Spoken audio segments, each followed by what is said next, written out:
Welcome back to the Daily Spread. A little bit to talk about today. Not a whole lot of news, so it should be a fairly quick show.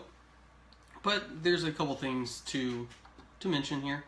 Let me, as I try to do, let me tweet this out. Try to get as many viewers as possible. If you guys are watching, share, hit that like button, hit the thumbs up button. Huge help to us. We love it. Leave a comment. Say hi. You know, that's why we're here. We want to talk to you. Are we live yet? Is this? There we go.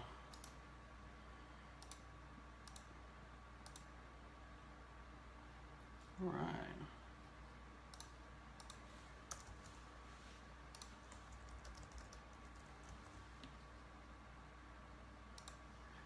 And that is done. Okay, so Tuesday. How's your Tuesday? Mine's better than yesterday. On time, so that's a plus. Got the jacket, shirt back, so that's a plus. Although I kind of like the casual look, and I might switch to it more permanently. We'll see how that goes. I did kind of like it. Okay, so you're at lunch. Won't waste your time here. A couple things to talk about. If you didn't see it yesterday, we have a whole new site design refresh. It's streamlined. It's a much simpler layout. Give that a look. We think it looks really sharp. Hopefully you do too. You know, this is 2017, trying to engage more with the user, trying to think about user first, and you know what kind of works for you guys, what you guys want to see in a layout. So hopefully we hit those marks. Definitely check that out. Also, I said this yesterday that we should be getting our new t-shirts in sometime this week. They showed up just as the show ended yesterday. UPS or USPS brought them, and here they are. I'll show the. Really like it. It's pretty sharp. It's got the the LGG logo, nice and big. It's kind of it's nice. It's great fabric there. I really like it. I was really happy with the way it turned out. Also, it comes in a ladies, so the little V-neck here, if you can see that. So that's kind of cool. Definitely check that out. You know, ladies, we got you covered too. Okay, that's all the LGG news I have. Big 12 news, again, there's not a lot. We'll just kind of get right into it and knock this out. Yesterday, kind of a weird thing happened on Capitol Hill. All of a sudden, the Texas Tech, Texas rivalry was compared to Donald Trump and Hillary Clinton's campaign against each other. I don't know. I'm not sure they know what was happening there. Let me click over to this so I can, get the facts, the details right here. So, I mean, I guess it was a congressional hearing or meeting, and James, FBI Director James Comey basically said that yes, they are looking into ties between the Trump campaign and Russia, and that's as political as I'm going to get on it for this. But basically, Representative Mike Conaway from West Texas, he compared it to Putin being a Texas Tech fan, I think, and hating Texas, and it was kind of weird. We have the exchange on the website here. It'll be linked to it afterwards. Kind of give that. There's a little short video clip of it. It's kind of funny to give it a watch.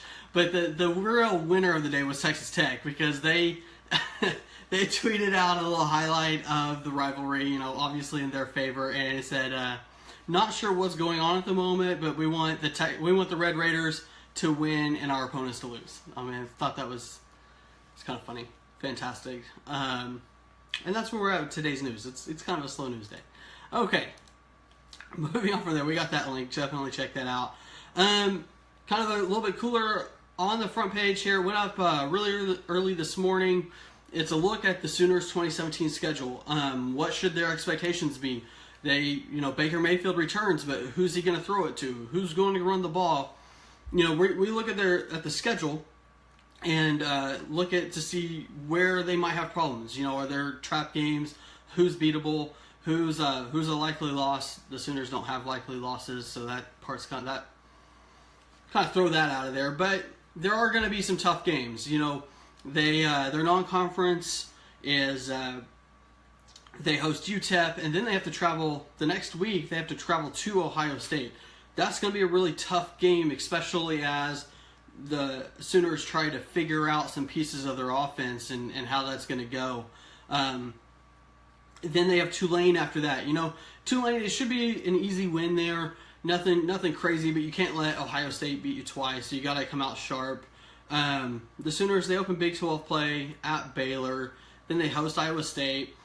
And then they have Texas, which is, no matter how lopsided it looks on paper, is going to be a tough game. And Texas has proven that they can beat an OU team that should theoretically outmatch them in every facet of the game. So, anywho, then they have a tough game after Texas. They can't sleep. They have to go to Kansas State. And that's going to be a really good Wildcat team, especially if they're playing, if this is Snyder's last ride, are they playing for any kind of, send him out on a good note there. They're going to leave it all on the field. That's going to be a very, very tough game.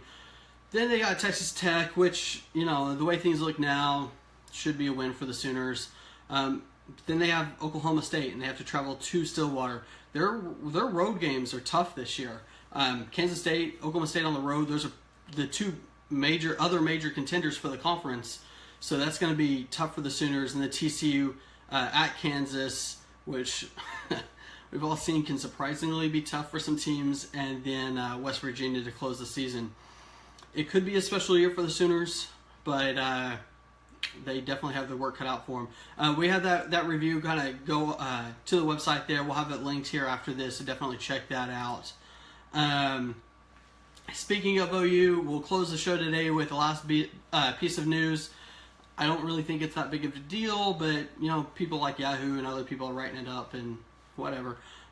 Stoops talked to the media yesterday for spring practices, and Baker Mayfield came up. Of course, his arrest earlier for kind of getting drunk and running from the police. So we all saw him get obliterated by the Fayetteville police. But Stoops basically said, and I'll just read the quote here. He said, "Very disappointed that Baker put himself in that situation. As you know, it's still ongoing, so we won't determine anything until it's complete." Which, okay, yeah.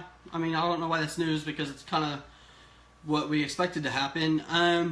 The story is kind of, yeah, he got drunk, yeah, he tried to run, but he wasn't the reason they were there, and I think, yeah, he'll suffer some sort of punishment, but it's also not a super big deal that needs to be blown too crazy out of proportion. It was funny, and I think that's why people gravitate towards it and saw Baker Mayfield get lit up.